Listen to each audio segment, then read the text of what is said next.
Olá, pessoal! Sejam muito bem-vindas, muito bem-vindos. Entrem, se acomodem e vamos para mais um vídeo aqui no canal.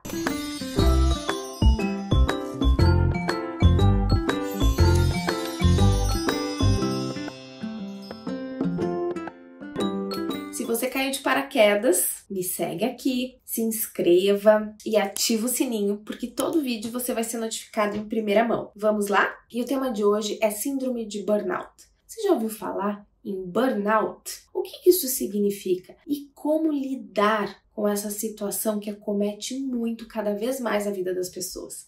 No vídeo de hoje eu vou te ensinar. O burnout, ele é um esgotamento físico e emocional que acaba acontecendo pelo excesso de fatores estressores em prol da perda de fatores protetores.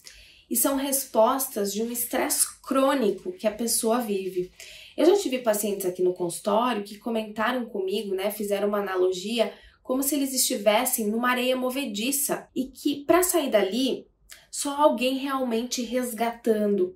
Parece que você só aconselhar o outro quando ele tá vivendo aquilo não funciona. Alguém precisa vir ali e como se fosse tirar essa pessoa e ser firme e ajudá-lo nesse sentido, porque é muito difícil. É um ciclo muito autodestrutivo para a saúde mental. Então, o burnout, ele tem 3 estágios.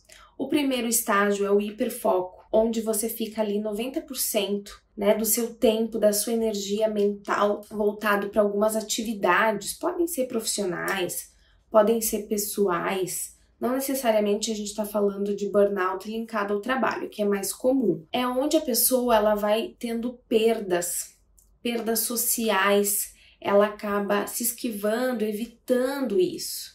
E no primeiro momento começa de uma forma despretensiosa. Deixa eu só ficar aqui, eu preciso me concentrar. Mas aquilo vai virando um vício. E você realmente mergulha em todas aquelas demandas e autocobranças, entrando num ciclo de competição, de perfeccionismo, que você acaba se desconectando socialmente, deixando de fazer coisas que antes eram super importantes e prazerosas para você.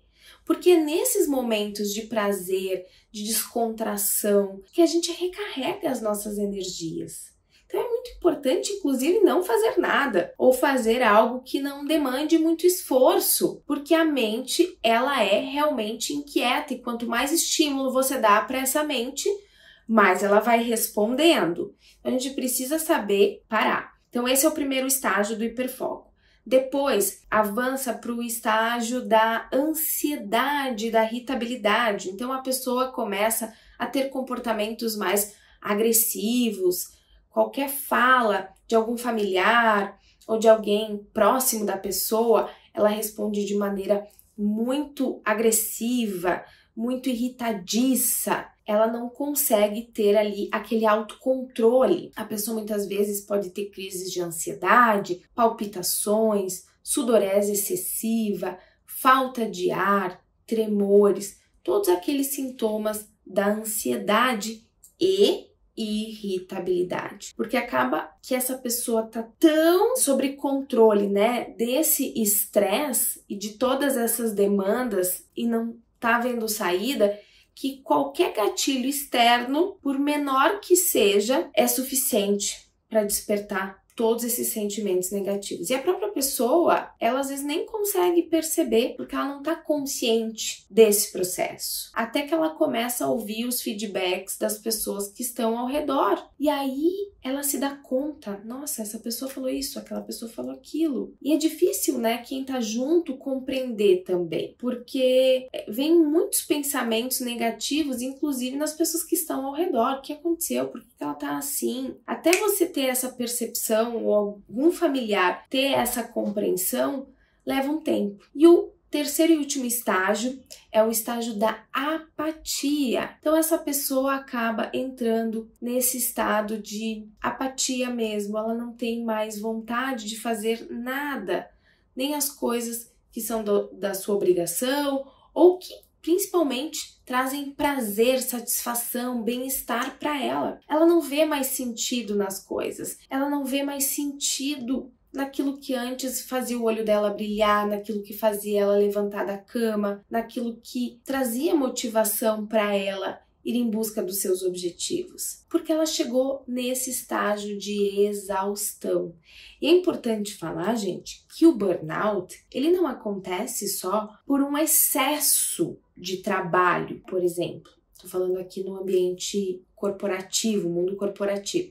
Não é apenas o excesso de trabalho. É claro que a gente precisa dosar com momentos de bem-estar, de autocuidado, colocar os limites. Mas é importante frisar que o burnout ele também acontece por outros fatores, como, por exemplo, a falta de reconhecimento e de valorização das pessoas ao seu redor, dos seus gestores, dos seus colegas de trabalho. Acontece também, muitas vezes, da pessoa começar a não se sentir mais pertencente naquele ambiente, ela não vê mais sentido naquilo que ela está fazendo. Ela não tem ali um propósito. O propósito, por exemplo, da empresa, a missão, os valores da empresa não estão condicionados, aliados aos valores dela. Então, ela entra ali num conflito mesmo existencial. E aí, cada vez mais, essa autoestima, ela vai perdendo força, a motivação, realmente o interesse pela vida e o sentido para ir em busca daquilo que faça ela feliz. Então, assim, por isso que eu digo que mais do que nunca, todos nós queremos, enquanto humanos, nos sentir amados, pertencentes,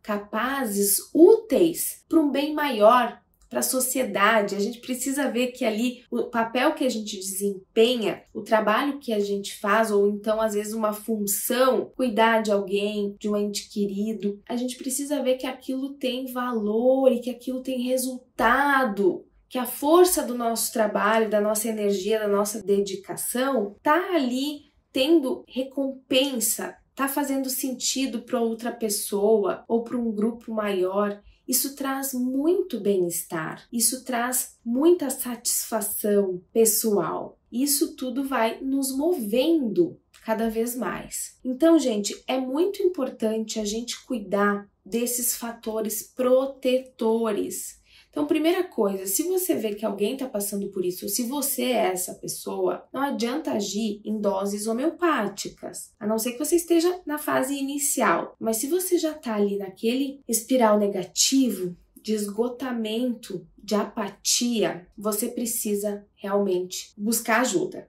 Buscar ajuda de um profissional, de um psicólogo, de um psiquiatra, de um amigo, alguém que te tire dessa situação, que seja enfático, seja assertivo e que você realmente aceite essa ajuda, porque sozinho é muito difícil, é um padrão de comportamento que infelizmente hoje cada vez mais é valorizado pela sociedade. Então vem a culpa, vem a decepção, vem a frustração. Ah, mas será que eu não vou conseguir aquilo que eu quero? Se eu for diferente do grupo, todo mundo trabalha muito, se eu não trabalhar, como que eu vou colocar limites?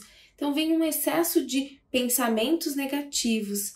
Então você precisa sair, você precisa dar uma pausa, você precisa dar um tempo. Você precisa agir rápido. Agir rápido. Às vezes tem que entrar com medicação, né, com todo esse tratamento medicamentoso, mas sempre com acompanhamento médico, tá?